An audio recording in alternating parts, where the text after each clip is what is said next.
Morning. I try and make this quick. It's the second time I'm doing it. Uh, uh, Sitting outside of Fayetteville, Arkansas, waiting to go pick up a load of Tyson, take up to Michigan. But having my morning coffee and a cigar, something to do. But all right, let's talk about the election real quick. Trump claims there was fraud. News media, judges, the left claim there wasn't. But there was. I mean, how much is undetermined. However, even Georgia, Fulton County, wherever it was, said that, you know, there was an accusation about the number of people who were deceased that voted, and they couldn't find them. They only found two. Oh, okay. Now, is dead people voting voter fraud?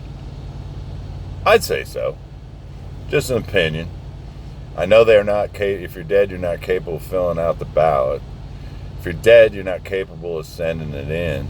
If you're dead, you're not even capable of registering. So that somebody did something they shouldn't have done there. I don't know. Maybe I'm wrong. I doubt it, but maybe. Now, the courts, what were their main decisions were, well, there isn't sufficient quantity to have changed anything. Well, how do you know if there wasn't sufficient quantity of voter fraud or fraudulent votes if you really don't go look?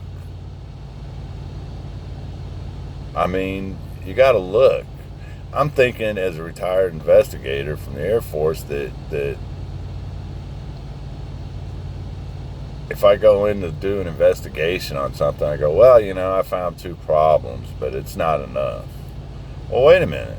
That's two problems. Yeah.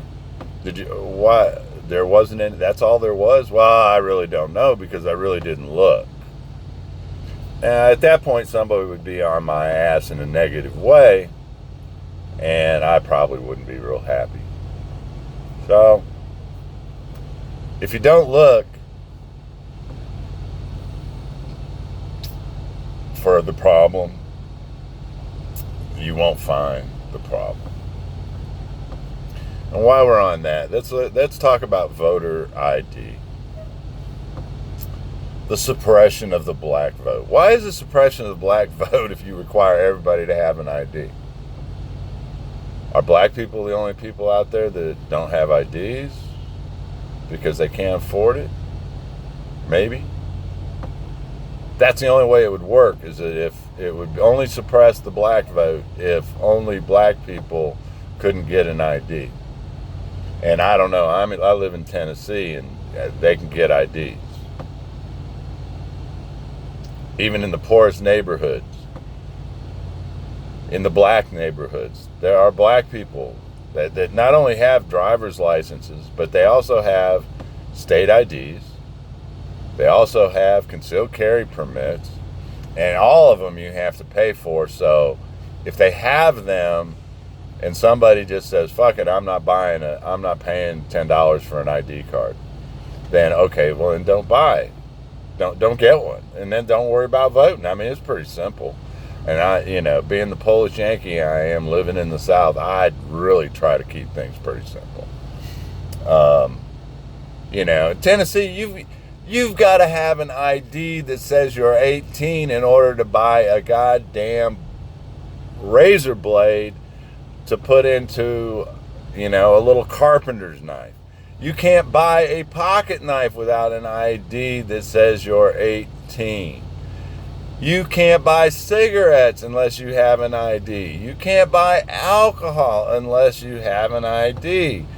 So why is ID a wonderful thing that everybody should have if they want to buy certain stuff, but if they want to vote, you're being mean to them?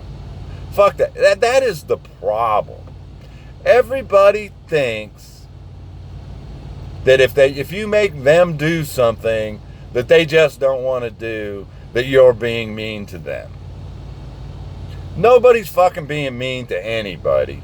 You know, it's just stupid. It's just stupid. It is stupid. Okay? While we're on that, are there races? Sure there are. There are white races. There are black races. There are Chinese races. There are German races. There are fucking Italian races. There are African races. So, if you think somehow that racism is going away, you're just screwed up in the head, because it's not. If you think segregation started for black people, or because of black people, should I say, I don't know the exact proper wordage, you're also stupid. Because as a child, I'm a Polish kid from South Bend, Indiana, okay, born, raised. There was a Polish neighborhood. There was a Hungarian neighborhood. There was German neighborhoods. There were Italian neighborhoods. I mean, what do you want? It made it easy. If you wanted Italian food, you went to the restaurants in the Italian neighborhoods, because that's where they made it. So, you know, segregated neighborhoods, whatever, you know, people of like cultures living together did not start because of black people or for black people or against black people. It's been that way. That's why you have different countries in Europe that do different things, dress different ways, talk different languages, have different beliefs, have different ways of doing business. I mean, have different ways of driving. You know, I mean, really, people are different. People from different cultures are different. Black people in Africa are different than black people in America. That's just stone cold hard reality. And reality sucks sometimes. But it is what it is. Now, before you get on me and go, oh, those are racist comments, let me tell you something. I was raised with blacks as a child. I was institutionalized with blacks from 12 to 18.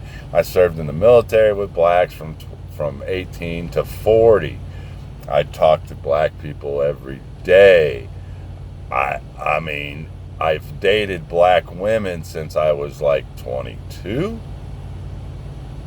I think was the first time in Biloxi, Mississippi, I dated a black one. Then I went to Texas, San Antonio, Texas. I dated a black woman there. Then I went to Fort Walton Beach, Florida. Then I went to Germany. I dated a black woman in Germany. Then let me see, where'd I go? I went to Missouri. No, I didn't date any black women in Missouri. I did date a Mexican woman in Missouri. Then I went to Guam, and no, I dated a Mexican woman in Guam, which is almost like, sort of like dating a woman who was from Guam, because they're got a big Hispanic heritage too. So anyway, I've dated black women in Memphis, Tennessee. I've lived with black women. I don't care. I don't care. I ride bikes. I've ridden bikes. When I was in Mississippi, I had a black guy and a white guy I rode with all the time. But, hey, look, what do I know? Because the other day there was a congresswoman that said anybody that supports Trump, voted for Trump, thinks Trump might be right about any of the stuff he does, is racist and a white supremacist. So I guess that's what I am. I don't know. I've never thought of myself as a white supremacist. I know there are people of all colors that I don't really care for, which is most of the human population, and that's just the way it is. I will look at you and tell you you're stupid to your face. I don't care what color you are. I don't care what nationality you are. There's a lot of stupid people, and I have no problem saying they're stupid.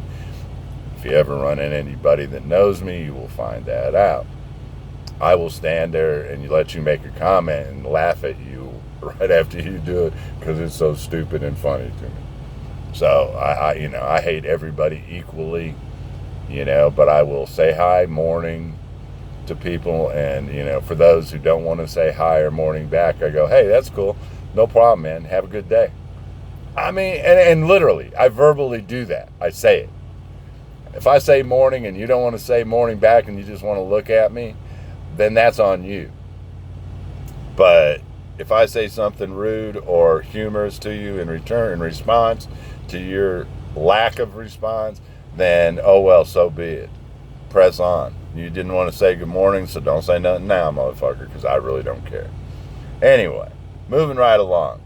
Is Trump going to be president? Well, there's some people out there that still think he will be, and he may. I don't know. I don't have a clue. I know that Biden wants to spend a lot of money. I know he wants to give everybody a $15 an hour pay raise,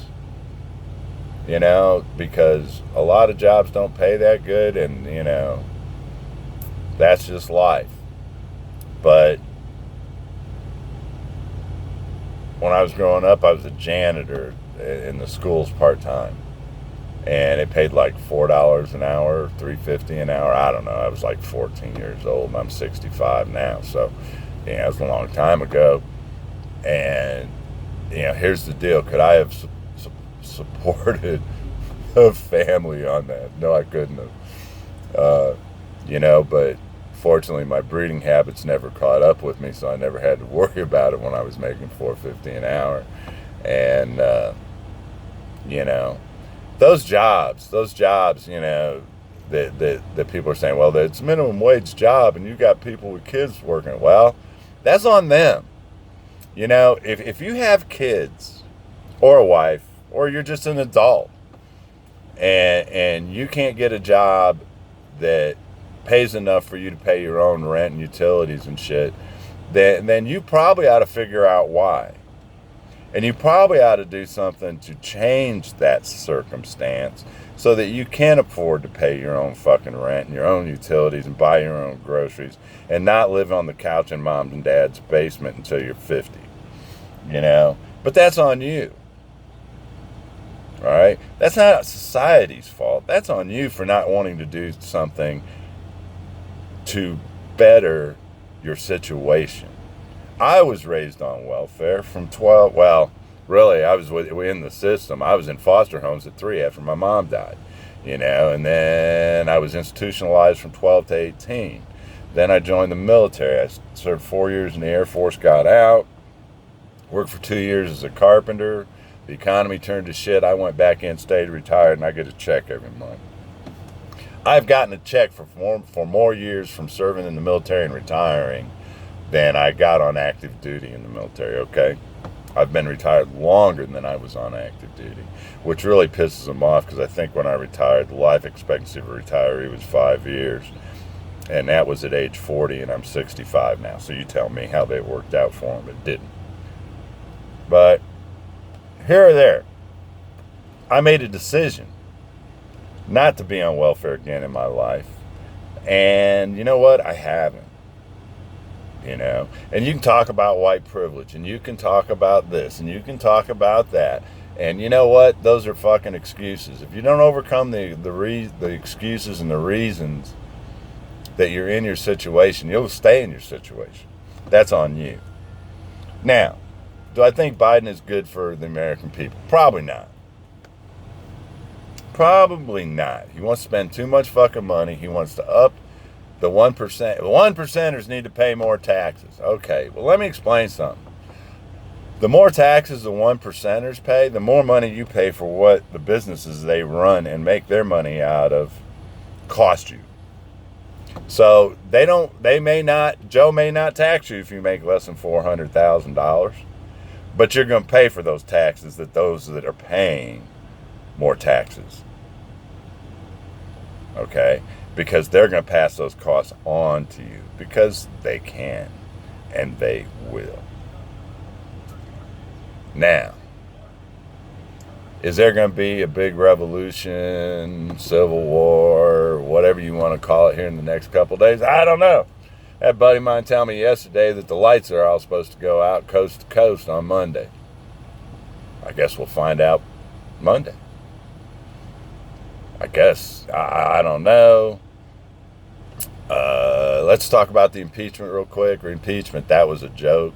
And it has nothing to do with it being Trump. Because, I mean, we're so far down the fucking food chain when it comes to politics that the effect it has on us, who is president, is really pretty minimal. For the most part. But I have a feeling there's going to be more effect felt with Biden in office and the Dems running the Senate and the House than in past administrations. But getting back to what I was saying,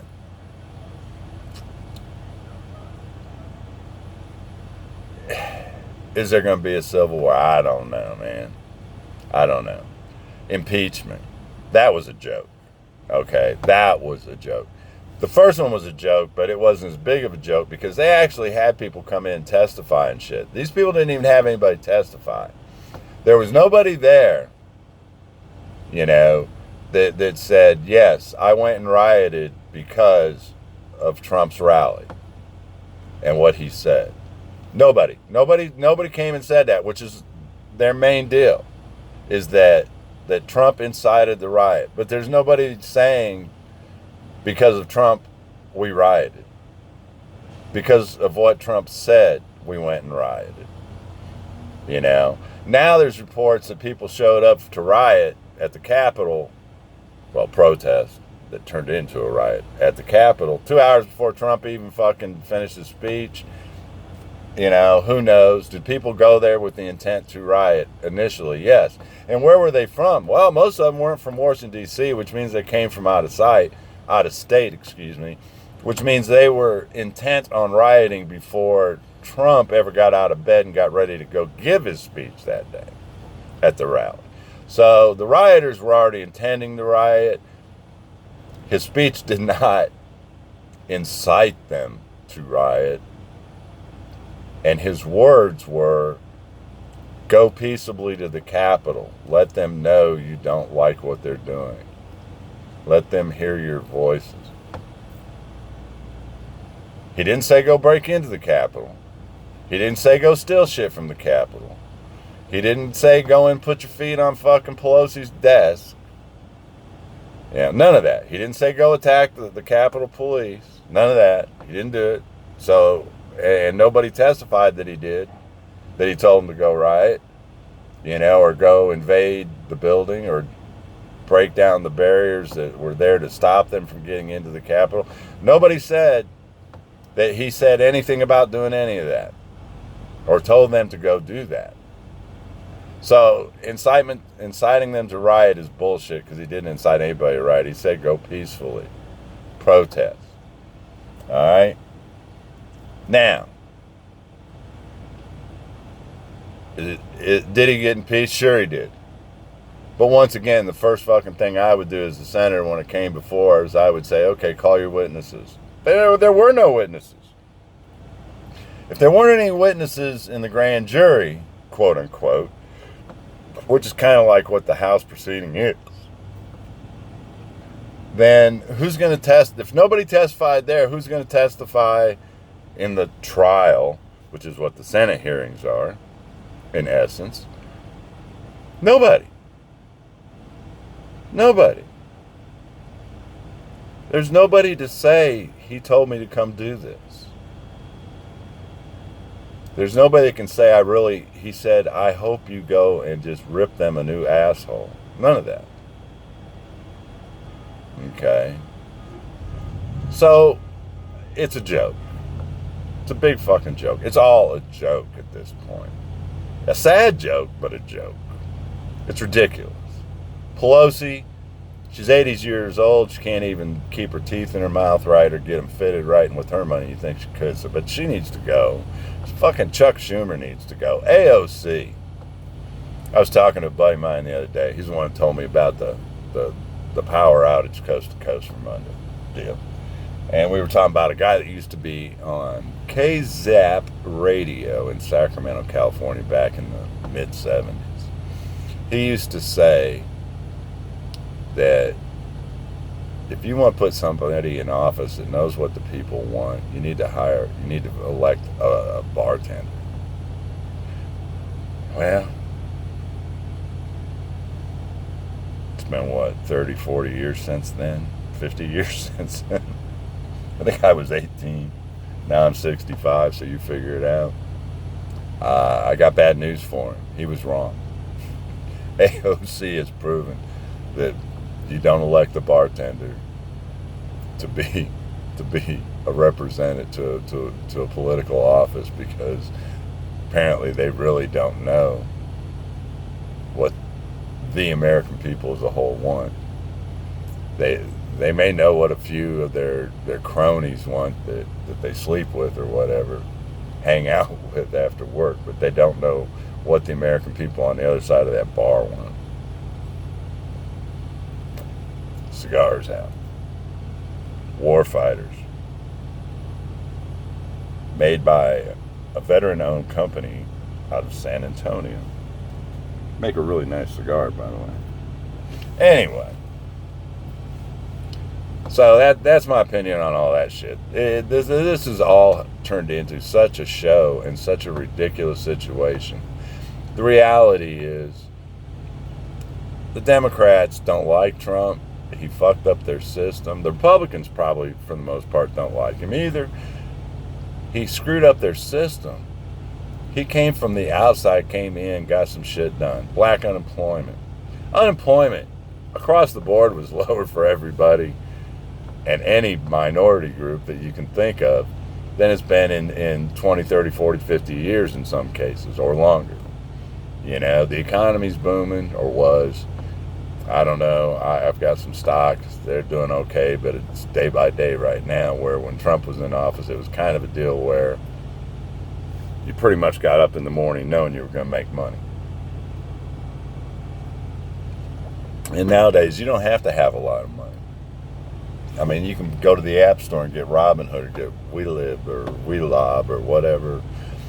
There's all kinds of apps, and you can invest money. So, you know, it isn't just for the rich man anymore. But that's just cold hard reality. But anyway, life sucks. If you're one of the people out there that think that everything's free and the government should give it to you, you probably ought to be shot, because you're pretty much using up good air that I could use and other people that are out here working for a living in order to pay tax money to give you tax money of ours so that you can go buy groceries. You know? Yeah, and that's one that's funny. One of the black ladies I dated in Memphis had a daughter with 2 kids, single mom, and she was on welfare. She got her little SNAP card filled up with money every month to go buy groceries. And let me tell you what she did. She would go to the grocery store when she got her money. I think it was like on the 10th of the month or some shit. And she would buy crab legs. She would buy ribeyes. She would buy every high dollar item that she liked, just because she liked it, and go just have a feast. And she would buy enough of that shit to last her, you know, like a week or so. And after a week or so, she was scrimping around trying to figure out what she was going to eat for the rest of the month, because she'd used all her money up buying high dollar food. You know, I don't get it. You know, if you know you got this much money for groceries, then you spend this much money for groceries, and you buy shit that'll last as long as you need it to last, so you can eat. You don't go buy prime rib if all you can afford is ground beef. It's hard to survive without food. It's one of the things you really need. So if you burn up all the grocery money on high dollar shit and you eat it in a week, 10 days, you got 20 more days to the month. What are you going to do?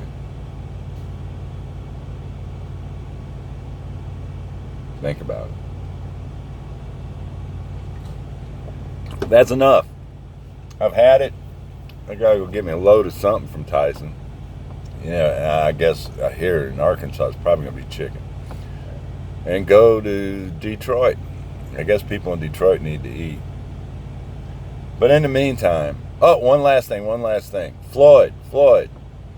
Everybody remembers Floyd. I forget his first name. George, whatever. Was killed in Kenosha, Wisconsin by the police, shot 9 times in the back. Well, here's the final outcome. He was unarmed. That was what the news has been telling us ever since it happened. And the police killed an unarmed man, black man, in Kenosha, Wisconsin. Shot him 9 times or 7 times, whatever it may have been. Comes out, according to himself. They didn't kill him. They paralyzed him. I'm sorry.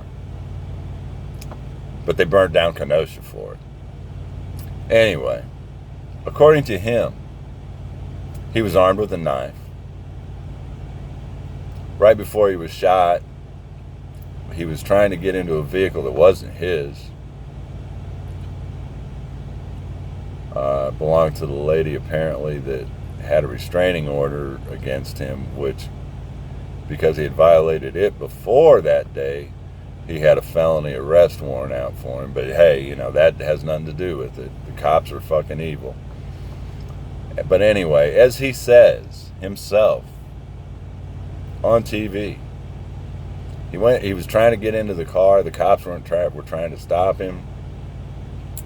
He took the knife in his right hand and went between the car door and the left side of his body towards the police officer with the knife, and then was shot. Well, you know what the old saying is, don't bring a knife to a gunfight, dumbass. At that point, the cop shot him. According to the news back then, he was shot in the back. Well, that's a half truth, because he was shot in the back. But he also had 3 rounds that went through his left rib cage in the direction of his right rib cage. So that means it went through his body. Not front to back, side to side. When could that have happened? When could he have gotten shot in the left rib cage? Oh yeah, when he was holding the car door, or the SUV door, excuse me, with his left hand and bringing the knife around his body with his right hand in between the door and his body to stab in a stabbing motion towards the police officer. Which is when the police officer says he went, yo, that's that. Time to shoot him. So he got shot 3 times through his rib cage, side to side, and then he got shot several times in the back. Why did they keep shooting him? Because police officers are taught that when they open fire, they fire until the threat is no longer posing a threat. So until that motherfucker went down with that knife in his hand, he was being shot. And any cop, black, white, brown, beige, pink, yellow, green, would have fucking done the same thing. Unless they just wanted to die. Okay? In which case they may not have shot him at that point. But anyway, so that's that. That was a stupid waste of time. Most of this shit is a stupid waste of time. Most blacks that are killed by police officers are justifiable shootings. Please understand that. And white people get killed by police too. It's not about you.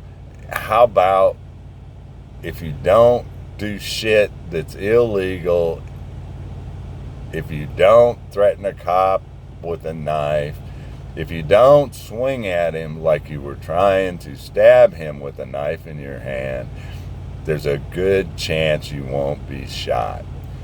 And for those of you who think that black kids are the only ones that get taught by their parents how they need to act in front of fucking police officers, let me explain to you.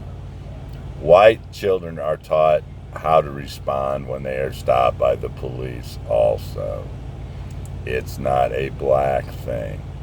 If as a parent you're not teaching your children how to act when they are approached by a police officer or stopped by a police officer or approached by a teacher or approached by their principal or the dean of boys or girls or anyone else in an authoritarian position, you're stupid. You are stupid. Because that means you're not teaching your children any manners whatsoever. Which is what parents are, one of the things parents are supposed to do. Mine did. I call people 20 years old sir and ma'am. It has nothing to do with their age. It has to do with treating them with a little bit of respect and dignity. And I don't care what color you are. Black, white, brown, green, pink, purple, blue. I will call you sir and ma'am. Now, in these days, when gender is fluid, as they say, I don't play that game. If you're some bowed up girl who thinks she's a guy and you have a girl's voice and tits, I'm probably going to call you ma'am. And you can get mad all you want at me because I didn't call you sir because you think you're a man and not a woman. Well, that's on you. Suffer.